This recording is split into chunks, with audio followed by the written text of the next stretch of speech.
আমরা আমাদের বক্তব্যের শেষের দিকে চলে এসেছি। তো ফেরেশতাদের প্রতি ঈমানের মজবুতি সাহাবীদের কোন পর্যায়ে ছিল সেটা দেখাচ্ছিলাম। তার সাথে দুই একটা শিক্ষণীয় কথা বলে বক্তব্যের শেষের দিকে চলে যাব।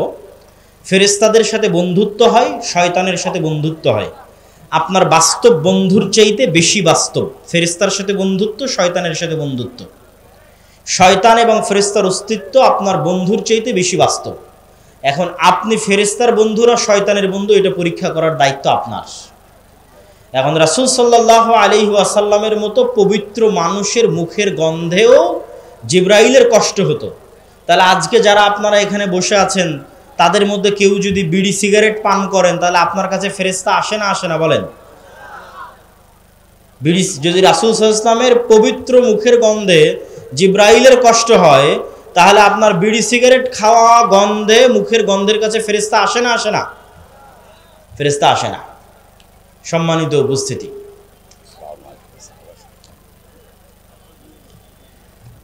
তাহলে আপনি কার বন্ধু? ফেরেশতার বন্ধু না শয়তানের বন্ধু? শয়তানের বন্ধু। অতএব এখন থেকেই চিন্তা করেন আপনি কার সাথে আছেন। পেশাব করে যত্নশীল হন না, পবিত্র হন না, দাঁড়িয়ে পেশাব করেন। আর ফেরেশতারা হচ্ছে পুত পবিত্র। তাহলে যে ব্যক্তি 5 ওয়াক্ত সালাত আদায় করে, নিয়মিত উজু করে, উজু ভাঙলেই উজু করে, ওই ব্যক্তির কাছে ফেরেশতা আছে না? যে পেশাব করে পানি নেয় না সেই ব্যক্তির কাছে ফেরেশতা আছে? যে পেশাব করে পানি নেয় না ওর কাছে শয়তান আছে। বাড়িতে যখন ঢুকছেন সালাম দিচ্ছেন না, কে আছে? শয়তান আছে। খাচ্ছেন যখন বিসমিল্লাহ বলছেন না, কে আছে? শয়তান আছে। সম্মানিত উপস্থিতি, শয়তান এবং ফেরেশতার অস্তিত্ব বাস্তব। আপনাদের মধ্যে স্বেচ্ছাসেবক ভাইয়েরা দানের জন্য গেছে। দুনিয়ার অ্যাকাউন্ট, দুনিয়ার জগতে যেমন টাকা পয়সা কাজে লাগে, এমপি মন্ত্রীরা ভালো বলতে পারবে, ক্ষমতার উলট পালটে বিপদে পড়ে তখন টাকা দিয়ে ব্যবস্থা হয়। এখনও যারা আগের সরকারের মন্ত্রী পরিষদের লোকজন আছে এরা টাকা দিয়ে ম্যানেজ করার চেষ্টা করতেছে। তো কিয়ামতের মাঠে যখন বিপদে পড়বেন তখনও টাকা কাজে দিবে, কিন্তু টাকা তখন তৈরি করা যাবে না, এখন পাঠিয়ে রাখতে হবে। কিন্তু কিয়ামতের মাঠেও টাকা কাজে দিবে। এখন যে টাকা আপনি ব্যাংকে রেখেছেন এই টাকা যত পার্সেন্ট বাড়বে, 12%, 10%, 14% সুদে, আর যে টাকা এখন জমা দিবেন এটা আল্লাহ সুবহানাহু ওয়া তাআলা বাড়াতে বাড়াতে 700 গুণ, চাইলে আরো বেশি গুণ বাড়াতে পারে। তো কিয়ামতের মাঠে আপনি বিপদে পড়বেনই। মানুষ এসে বলবে আল্লাহ আমাকে মেরেছে, ও আর নামে গীবত করেছে, আল্লাহ আমাকে অপবাদ দিয়েছে। তো লোকজন আপনাদের মধ্যে যাচ্ছে, আপনাদের যে সহযোগিতা করার মানসিকতা আছে সেটি অবশ্যই আপনারা প্রদর্শন করবেন এবং নিয়ত রাখবেন পরকালে জমা দিচ্ছেন। পরকালে গিয়ে দেখতে পাবেন মৃত্যুর পর ঈমান বিল গায়েব ইয়াকিনের স্তরে নিয়ে যেতে হবে। মরবেন এটা নয়, মরে গেছেন। মরবেন এটা বাদ, কল্পনা করতে হবে মারা গেছি। অন্তত 2100 সালে এই পৃথিবীতে আমরা এখন যারা আছে কেউ নাই, কেউ থাকবে না। এখন 2025, আপনি গুনতে গুনতে গুনতে গুনতে ক্যালেন্ডারই বের হবে। ক্যালেন্ডারে 2100 সাল যখন দেখবেন এখানে আমরা যারা বসে আছি এরা কেউ নাই 2100 সাল। তাহলে তো মরে গেছি ভাই। মরবো এই কল্পনা কেন? মারা গেছি, কবর হয়ে গেছে, কিয়ামত হয়ে গেছে। সম্মানিত উপস্থিতি, ফেরেশতা আছে, ফেরেশতার অস্তিত্ব আছে। ঠিক কুকুর যেমন 10,000 গুণ বেশি সেন্ট নিতে পারে, আপনি যদি কোনো কিছুর সেন্ট না পান তার মানে এটার সেন্ট নাই তা নয়। আমি যদি এই বোতলের কোনো সেন্ট না পাই তার মানে এই বোতলের সেন্ট নাই এটা না, এই বোতলের সেন্ট কুকুর পাবে। তো আল্লাহর নবী বলছে গাধারা এমন আলো দেখে যে আলো শয়তানের আলো, আর মোরগেরা এমন আলো দেখে যে আলো ফেরেশতার আলো। তাহলে আছে, কিন্তু আমি দেখতে পাই না, আল্লাহর প্রাণীরা দেখতে পায়। গন্ধ আছে, আমি পাচ্ছি না, আল্লাহর প্রাণীরা পায়। কবরের আযাব হচ্ছে, আমার চাইতে যাদের শ্রবণের ক্ষমতা বেশি সূক্ষ্ম, যেমন হাতি, আল্লাহর যে প্রাণীর শ্রবণ ক্ষমতা বেশি সূক্ষ্ম ওরা শুনতে পাচ্ছে, আমি শুনতে পাচ্ছি। তাহলে পিঁপড়া যে যাচ্ছে ওর আওয়াজ আমি শুনতে পাচ্ছি না, তার মানে পিঁপড়া যাওয়ার কোনো আওয়াজ হয় না? এটা মিথ্যা কথা। পিঁপড়া যাওয়ার আওয়াজ হয়, এটা হাতি শুনতে পায়। আমার ওই লেভেলের শোনার ক্ষমতা না। কবরের আযাব হচ্ছে, আমি শুনতে পাচ্ছি। ফেরেশতারা আছে, আমি দেখতে পাচ্ছি না। জিন এবং শয়তান আছে, আমি দেখতে পাচ্ছি না। আর সবচেয়ে ভয়ঙ্কর কি, ডাইরেক্ট কালবে মেসেজ দেওয়ার ক্ষমতা আছে হচ্ছে ফেরেশতা আর শয়তানের। এই দুইটা পরীক্ষা দিয়ে আজকের বক্তব্য শেষ করব। একটা পরীক্ষা বাস্তবে শয়তান দেখবেন, আর একটা পরীক্ষা বাস্তবে ফেরেশতা দেখবেন, দিয়ে বক্তব্য শেষ। বাস্তবে ফেরেশতা দেখবেন কিভাবে, আর বাস্তবে শয়তান দেখবেন কিভাবে? কঠোর প্রস্তুতি নেবেন 2 রাকাত সালাত আদায় করার, যে 2 রাকাত সালাত আদায়ে দুনিয়ার কোনো কথা মাথায় আসবে না। একদম উজু গোসল করে ফোন মোবাইল বন্ধ করে ঘরের লাইট দরজা সব বন্ধ করে সালাতে দাঁড়িয়েছেন, যাতে জীবনে দুনিয়ার কথা মনে না আসে। 10 সেকেন্ড পর 20 সেকেন্ড পর দুনিয়ার কথা মনে পড়ে গেছে, আপনি কিন্তু বুঝতে পারেননি। আরো 15-20 সেকেন্ড পর আপনার মনে পড়তেছে, আরে আজকে তো সালাত শুরু করেছিলাম, দুনিয়ার জন্য একটা কথা মনে না পড়ে, তো আমি তো দুনিয়ার কথা মনে করে ফেলেছি। তো আপনার অজান্তেই যে আপনার অন্তরের মধ্যে দুনিয়ার কথা ঢুকে গেল, এটা দিল কে? জোরে বলেন তো, কে দিল? এটা হলো শয়তানের অস্তিত্বের প্রমাণ। রাসূল বলছেন ইয়াখতালিসুহু শয়তান, তোমাদের কালবকে শয়তান এভাবে ছিনিয়ে নেয়। এবার ফেরেশতার অস্তিত্বের প্রমাণ কিভাবে? ফজরে উঠতে হবে, মানুষকে ডাকে, অ্যালার্ম দেয়। আরে দুনিয়াতে তো আল্লাহর ফেরেশতা আছে, মানুষ ডাকা লাগবে কেন, অ্যালার্ম দেওয়া লাগবে কেন? ইউ ক্যান টেস্ট, আপনি টেস্ট করেন, আল্লাহর ফেরেশতা আছে, মানুষ কেন ডেকে দিবে, বাবা মা কেন ডেকে দিবে, অ্যালার্ম কেন দিতে হবে, দেওয়া লাগবে না, টেস্ট করেন। শুধু নিয়ত করেন, আজকে যদি এসএসসি ফাইনাল পরীক্ষা থাকে তাহলে সকাল 8টায় এসএসসি পরীক্ষার হলে যাওয়ার যেই লেভেলের নিয়ত, আজকে যদি দুবাইয়ের বিমান থাকে, ঢাকার ট্রেন থাকে, তাহলে ট্রেন ধরার যেই লেভেলের নিয়ত, শুধু কালবে ওই লেভেলের নিয়ত লাগবে যে কাল ফজরে আমাকে উঠতে হবে। তারপরে অ্যালার্ম লাগবে না, বাপ মাকে বলা লাগবে না, ভাই বোনকে বলা লাগবে না, বন্ধুকে বলা লাগবে না। কেন? পৃথিবীতে কারা আছে বলেন তো? পৃথিবীতে কারা আছে? আরো জোরে বলেন, পৃথিবীতে কারা আছে? আল্লাহর ফেরেশতারা আছে। আল্লাহর ফেরেশতারা আপনাকে ঠিকই উঠিয়ে দেবে। এখন মশার কামড়ে উঠিয়ে দিক, আর গরম লাগার মাধ্যমে উঠিয়ে দিক, আর ঝড় বৃষ্টির বাতাসে উঠিয়ে দিক, আর বাচ্চার কান্নায় উঠিয়ে দিক, আর এতদিন শয়তান যে আপনার কানে পর্দা দিয়ে রেখেছিল, আজান ঢুকতে দিত না, ডাইরেক্ট আজানই ঢুকিয়ে দিবে ফেরেশতা কানের মধ্যে। কেন? রাসূল সাল্লাল্লাহু আলাইহি ওয়াসাল্লাম বলেনি উজু অবস্থায় আয়াতুল কুরসি পড়ে দোয়া পড়ে ঘুম গেলে মাথার পাশে একজন ফেরেশতা বসে থাকে ফজর পর্যন্ত। বলেন আল্লাহু আকবার। তো বিশ্বাসী তো নাই ফেরেশতার উপর, বিশ্বাসী নাই। তাহলে আপনার বিশ্বাসের লেভেলের সাথে সাহাবীদের বিশ্বাসের লেভেল মাপেন, তাহলে বুঝবেন কেন মুসলমানেরা দুনিয়াবাদী হয়ে গেছে, বস্তুবাদী হয়ে গেছে। আল্লাহর শক্তি, আল্লাহর অস্তিত্ব, আল্লাহর ক্ষমতা, গায়েবের অস্তিত্ব, পরকালের বাস্তবতা, এগুলোর উপর মুসলমানদের ঈমান নাই। বক্তব্যের শেষ পর্যায়ে আজকে আমরা আসছি, কেউ অনুরোধ করবে ভাই আগামীকাল প্রোগ্রাম, আর একটা প্রোগ্রাম নেন, আর এক বছর প্রোগ্রাম নেন। বাংলাদেশের 600 উপজেলায়, কত উপজেলায় আমরা যাব? 60-70টার বেশি প্রোগ্রাম নেওয়া যায় না, 70-80টার বেশি। কিন্তু আমরা প্রতি মাসে, আমি নিজে 3টা প্রবন্ধ লিখি মাসিক আল ইতিসামে।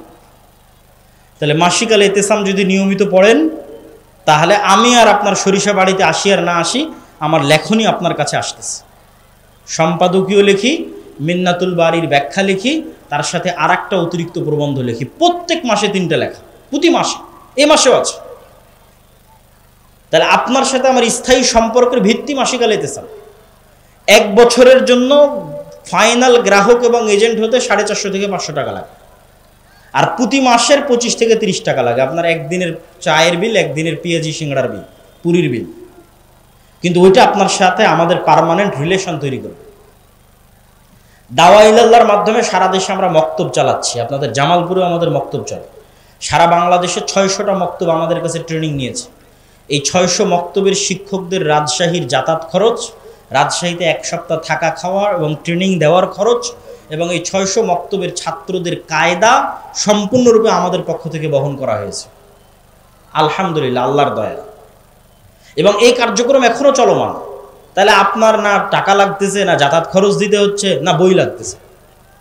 আর এই মক্তবগুলো নিয়ে আমাদের জাতীয় মক্তব প্রতিযোগিতা হচ্ছে, যেটা রমজানে টিভি চ্যানেলে প্রচারিত হবে, যেটার বাজেট প্রায় 50 লক্ষ টাকা। এবং এটা বাংলাদেশ। আপনি আপনার মসজিদকে দাওয়া ইলাল্লাহর সাথে সম্পৃক্ত করছেন না, অবশ্যই করবেন, এটা দায়িত্ব। যারা অত্র অঞ্চলে দায়িত্ব পালন করছে আমাদের সাথে যোগাযোগ করে, তাদের মাধ্যমে যোগাযোগ রেখে প্রত্যেক মাসেই 3-4টা করে ট্রেনিং থাকে দাওয়া ইলাল্লাহর মক্তবের। আপনাদের অঞ্চলের যে শিক্ষা প্রতিষ্ঠানগুলো আছে সেগুলোকে জামিয়া সালাফিয়ার সাথে মুআদালা করে।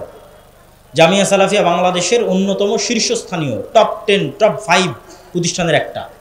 দেশি বিদেশি সৌদি, ভারত, পাকিস্তানের শিক্ষকদের আনাগোনা, যেখানে আগামী 6-7 নভেম্বর সালাফি কনফারেন্স আছে। আপনাদের দাওয়াত, যাবেন তো ইনশাআল্লাহ? ইনশাআল্লাহ। শুধু মুখের ইনশাআল্লাহ যেন না থাকে, বাস্তবে যেন আপনাদের সাথে রাজশাহীতে সালাফি কনফারেন্সে দেখা হয়, এই কামনা আপনাদের কাছে। এখানে হয়তো বেশি আলোচনা করতে পারলাম না, ওখানে দেশ বিদেশের সব আলেম ওলামা বক্তারা থাকবে, আমরা সবাই থাকবো। আমাদের পাশে যিনি বসে আছেন শেখ আল্লামা ইবতিসাম ইলাহি জহির, পাকিস্তান থেকে এসেছেন, উনিও থাকবেন। তো সালাফি কনফারেন্সে উপস্থিত হওয়ার উদাত্ত আহ্বান। যে বক্তব্য দিচ্ছিলাম শেষ করতে পারলাম না, এই ইমান বিল গায়েবের উপর, ইসলামের সামারির উপর নতুন একটা বই আসতেছে আমার, আল্লাহর পথে যাত্রা, যেটা আমার মনে হয়েছে গত সরকার পড়ার পরে যত প্রোগ্রামে গেছি, যত দল মত সংগঠনের সাথে উঠা বসা করেছি, করার পর আমার ফিলিংস, আমার আন্ডারস্ট্যান্ডিং, মুসলমানদের ইমানে ঘাটতি আছে। মুসলমানেরা ইমান বিল গায়েব রাখেই না, আল্লাহর উপর, ফেরেশতার উপর, পরকালের উপর বিশ্বাসই রাখে না। তাহলে বিজয় কেমনে আসবে? বিশ্বাস রাখতে হবে, বিজয় আসবে। অন্তরে নূর তৈরি করতে হবে। আপনাদের আমল নূর তৈরি করে। আপনি যে ওযু করেন, এই ওযু নূর তৈরি করে, এই নূর কিয়ামতের মাঠে দেখা যাবে। প্রত্যেকটা আমল নূর তৈরি করে, কোরআন তেলাওয়াত নূর তৈরি করে। আর মুসলমানরা আল্লাহর সাহায্য পাবে এগুলোর, যেগুলো টেকনোলজি, তার মধ্যে সবচেয়ে বড় টেকনোলজি হচ্ছে সালাত। 2 নম্বর বড় টেকনোলজি হচ্ছে সাউন্ড টেকনোলজি। সালাতের মতো সাউন্ড টেকনোলজি আছে। সাউন্ড টেকনোলজি আবার কি? পৃথিবীতে বিজ্ঞানীরা এখন পর্যন্ত সাউন্ড টেকনোলজি আবিষ্কার করতে পারেনি, পারা সম্ভব নয়। সাউন্ড টেকনোলজির কিছু জ্ঞান আল্লাহ সুলাইমান আলাইহিস সালামকে দিয়েছিলেন, ওমা উতিতুম মিনাল ইলমি ইল্লা কালিলা। সাউন্ড টেকনোলজির সারমর্ম হচ্ছে এই কাঠও কথা বুঝে। সাউন্ড টেকনোলজির সারমর্ম হচ্ছে এই মাইকও কথা বুঝে, এই জামাও কথা বুঝে, কিন্তু কি বললে বুঝবে সেটা আমরা জানি না। ওই পিঁপড়া, ওই গরু, ছাগল, উট সব কথা বুঝে, কি বললে বুঝবে জানি না। সুলাইমান আলাইহিস সালামকে আল্লাহ কিছু দিয়েছিলেন যেটা বললে বুঝবে। আল্লাহ সৃষ্টি করেছেন আওয়াজ দিয়ে, কুন ফায়াকুন। ধ্বংস করবেন আওয়াজ দিয়ে। ইসরাফিল বাঁশিতে ফু দিবে, আওয়াজে ধ্বংস হয়ে যাবে। মানে আসমান ওই লেভেলের আওয়াজ বুঝে, যেই লেভেলের আওয়াজ রিসিভ করলে আসমান চূর্ণ বিচূর্ণ হয়ে যাবে। সূর্য ওই লেভেলের আওয়াজ বুঝে, যে আওয়াজ রিসিভ করলে সূর্য খসে পড়বে, ওটা ইসরাফিলের বাঁশির আওয়াজ। পৃথিবীর প্রত্যেকটা জড় বস্তু, জড় পদার্থ আল্লাহ আওয়াজ বুঝে এবং আওয়াজ দেয়। ইউসাব্বিহু লিল্লাহি মা ফিস সামাওয়াতি ওয়া মা ফিল আরজ। মান নয়, আল্লাহ সুবহানাহু ওয়া তাআলা মান বলেননি, মা ফিস সামাওয়াতি ওয়া মা ফিল আরজ। মানে এই কাঠও তাসবিহ পাঠ করে, এরও তাসবিহ পাঠের আওয়াজ আছে, কিন্তু বুঝার ক্ষমতা মানুষের নাই। এটাই সাউন্ড টেকনোলজি। এই সাউন্ড টেকনোলজি হচ্ছে সবচেয়ে বড় সাউন্ড টেকনোলজি আল্লাহ মুসলমানদের দিয়েছে কোরআন। কেন বলেন তো? কোরআন কার আওয়াজ? কোরআন কার সাউন্ড? কোরআন আল্লাহর সাউন্ড, আল্লাহর আওয়াজ। সম্মানিত উপস্থিতি, এই জন্য জিকির মোস্ট পাওয়ারফুল, সবচেয়ে পাওয়ারফুল। আল্লাহ সুবহানাহু ওয়া তাআলা কোরআন মাজিদে বারবার বলেছে তোমরা সকালে সন্ধ্যায় জিকির করো। জাকারিয়া আলাইহিস সালাম বলছে বৃদ্ধ বয়স, বন্ধা স্ত্রী, সন্তান কই থেকে হবে?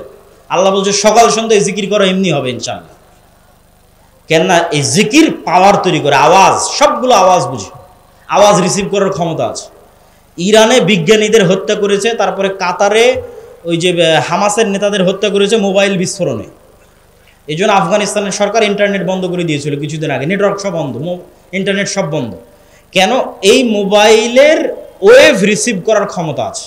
আপনি কথা বলতেছেন না, এটা ওয়েভের মাধ্যমে যায়, তরঙ্গের মধ্যে ভেসে যায়। কথা যে ঢুকতেছে ইংল্যান্ড, লন্ডন থেকে এসে, ওটা ওয়েভের মধ্যে দিয়ে এসে ঢুকতেছে। তো ইসরায়েল এমন একটা ওয়েভ তৈরি করেছে, যে ওয়েভ ছাড়লে মোবাইলে যদি নেটওয়ার্ক কানেক্টেড থাকে, মোবাইল বিস্ফোরণ হয়ে যাবে। তো এই মোবাইল যদি ওয়েভ রিসিভ করতে পারে, তো এই মোবাইল আওয়াজও রিসিভ করতে পারে। আওয়াজ, আপনি আওয়াজ বলবেন, ও বুঝবে, কিন্তু কোন আওয়াজ বুঝবে সেটা জানি না। এই জন্য কিয়ামতের পূর্ব মুহূর্তে শহর বিজয় হবে আল্লাহু আকবার আওয়াজে, আওয়াজে শহর বিজয় হয়ে যাবে। কেননা মোস্ট পাওয়ারফুল টেকনোলজি হচ্ছে আওয়াজ, সাউন্ড। কোরআন, জিকির, সালাত, এগুলোই তো মুসলমানরা ছেড়ে দিন। মুসলমানরা মনে করছে দুনিয়াবি সবকিছু, ভোটের মাধ্যমেই সব একমাত্র ক্ষমতায় যাওয়া যাবে, এই জন্য মন্দিরও পাহারা দিতে হবে। অথবা আর অন্য কিছু মনে করতেছে যে না, এটাই সবকিছু। কিন্তু এখানে যে ঈমান এবং আমাল সালেহ, সৎ আমল এবং গায়েবের উপর অকুণ্ঠ মজবুত বিশ্বাস, এই দুটো দিয়ে যদি সাহাবীদের মতো একটা প্রজন্ম তৈরি করা যায়, শুধু বাংলাদেশের ক্ষমতা নয়, সারা পৃথিবীর ক্ষমতা মুসলমানদের হয়ে যাবে। আজকের মুসলমানদের চাইতে মুহাম্মদ সাল্লাল্লাহু আলাইহি ওয়াসাল্লাম এবং খোলাফায়ে রাশিদিন আজকের মুসলমানদের চেয়ে বেশি দুর্বল ছিল দুনিয়াবি দিক থেকে। আজকের মুসলমানদের কুয়েত, কাতার, বাহরাইন, সৌদি, পাকিস্তান, বাংলাদেশ, এদের যা শক্তি আছে এর চাইতে হাজার গুণ, লক্ষ গুণ, কোটি গুণে কম শক্তি ছিল খোলাফায়ে রাশিদিনের, উমাইয়া খলিফাদের, আমর ইবনুল আসির, খালিদ বিন ওয়ালিদের, তৎকালীন পারস্য আর রোমান সাম্রাজ্যের তুলনায়। কিন্তু ওরা তো দুনিয়া দিয়ে বিজয়ই অর্জন করেনি। ইসলামের বিজয় তো দুনিয়া দিয়ে সম্ভবই নয়। ইসলামের বিজয় হবে গায়েবী মদদে, আল্লাহর অদৃশ্য সাহায্যে। কিন্তু ওই লেভেলের ইমান লাগবে। ইমান ওই লেভেলের পৌঁছে গেলে ফেরেশতা আবারও নামবে।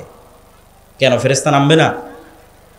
ঈসা আলাইহিস সালাম কাদের কাঁধে ভর দিয়ে পৃথিবীতে আসবে? কাদের কাঁধে ভর দিয়ে পৃথিবীতে আসবে? ফেরেশতার কাঁধে ভর দিয়ে পৃথিবীতে আসবে। দাজ্জাল যখন মক্কা মদিনায় প্রবেশ করবে, কে মক্কা মদিনা রক্ষা করবে তরবারি হাতে? ফেরেশতা। কি সব কোরআন হাদিসে জলজল করতেছে। আবারও নামবে পৃথিবীতে। কিন্তু ওই লেভেলের ইমান লাগবে। শয়তানের বন্ধুত্ব ছাড়তে হবে, ফেরেশতার বন্ধুত্ব গ্রহণ করতে হবে। আমরা তো সব শয়তানের গোলাম হয়ে গেছি, শয়তানের দাস হয়ে গেছি। শয়তানের বন্ধুত্ব আমাদের ধ্বংস করে ফেলে দিচ্ছে। আল্লাহ সুবহানাহু ওয়া তাআলা আমাদের হেফাজত করুক, আল্লাহুম্মা আমিন। মাসিক আল ইতিসাম ক্রয়ের দাওয়াত, আমাদের যে বই পুস্তকগুলো আছে সেগুলো দেখার দাওয়াত, আগামী 6-7 নভেম্বর, আগামী বলতে পরশুদিন সালাফি কনফারেন্সে উপস্থিত হওয়ার দাওয়াত রাজশাহীতে। এই কয়েকটা দাওয়াত দিয়ে আজকের সংক্ষিপ্ত বক্তব্য এখানেই শেষ করছি। আসসালামু আলাইকুম ওয়া রাহমাতুল্লাহি ওয়া বারাকাতুহু। আবার কি যাবে? আচ্ছা, আপনাদের মধ্যে যদি আবারও স্বেচ্ছাসেবকরা যায়, আপনারা দয়া করে আন্তরিকভাবে যতদূর সম্ভব হবে সহযোগিতা করবেন, এটা আপনাদের কাছে। এবং যারা আরও দিতে চান, হয়তো কালেকশন যেতে পারেনি, তারা স্টেজে এসে দিতে পারেন। তবে আমি স্বেচ্ছাসেবকদের অনুরোধ করবো তারা আবারও যেতে পারে, কোনো সমস্যা নেই ইনশাল্লাহ।